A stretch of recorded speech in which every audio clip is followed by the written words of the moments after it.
Congressman says now is the time to boot the president from office, and he means it so much he's introduced articles of impeachment to do just that. The congressman will be here on the set to tell us the high crimes and misdemeanors he's uncovered. Stay tuned.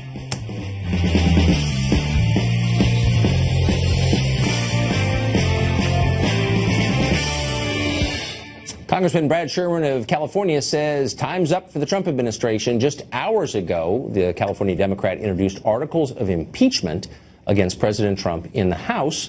Congressman Sherman said he introduced the articles in response to the recent news about Donald Trump Jr. and his meetings with that Russian lawyer. Impeachment, as you know, requires high crimes and misdemeanors to be proved. What are those? Congressman Sherman joins us tonight in the studio to explain. That was so fast. I mean, he's only been in office 7 months, and now he's going to be... I didn't file these in response to the emails. They further bolster it. But I circulated these articles of impeachment a month ago, said I was going to consult with experts, did that for about 3 weeks, and Congress went on break. This is our first day back. Well, a month ago you're doing this. Well, then that's the shortest administration on record. It didn't. No, Harrison. But no, but I mean to be removed by Congress. So what are the high crimes that you believe the president should be convicted of? Obstruction of justice is defined by 1512b3 of the criminal law of the United States in two respects. Most simply, he threatened Comey in order to get Comey to curtail the investigation of Flynn. That's obstruction of justice, and it lines up perfectly with the code section and with the cases that have defined it. Secondly, he fired Comey and then said that his reason, or that the effect, was to curtail or thwart the investigation into the general Russia matter. And of course, in the last couple of days, we've learned how important that Russia matter was. I guess you just undercut your own argument, though, didn't you? Because in order to obstruct justice, you have to obstruct justice. And in fact, the investigation continued unabated.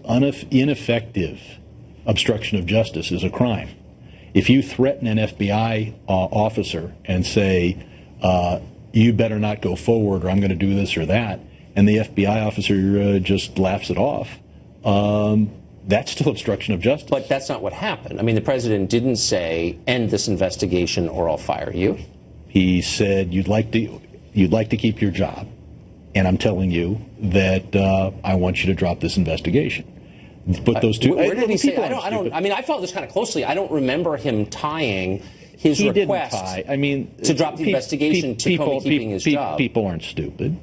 Well, I don't know. I mean, if this is the basis of an impeachment trial, do you have the missing link between those two things that we haven't seen? Well, he knew that Comey wanted to keep his job. Comey knew that he could be fired at any time. Right. And he told Comey to drop the investigation or to curtail it or to slow walk it.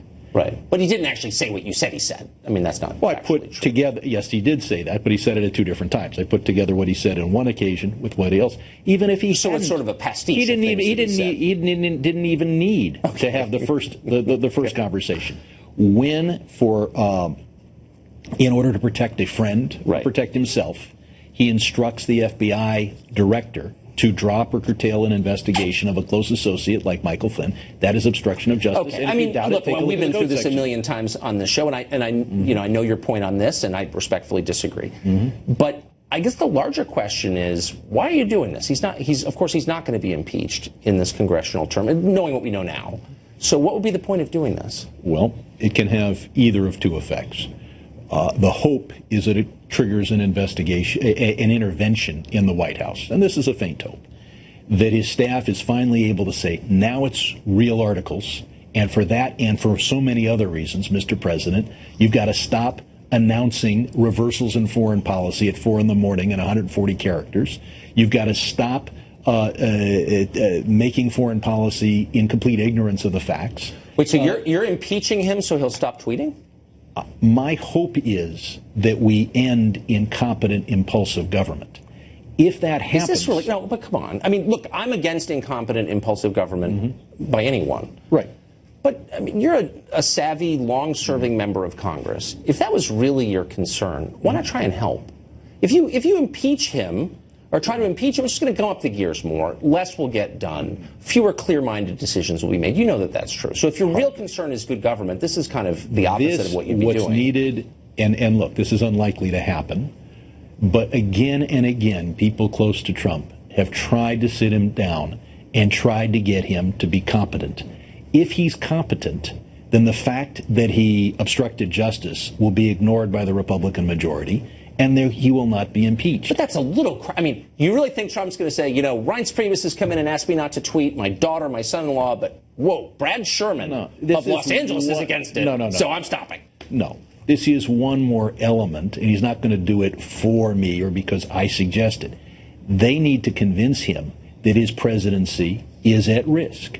And I think that if he continues this style of government for 6 months, 8 months more, it will be at risk. But, I mean, that's not the only thing at risk. I mean, the Democratic Party has lost everything. Its losses are historic in their scale.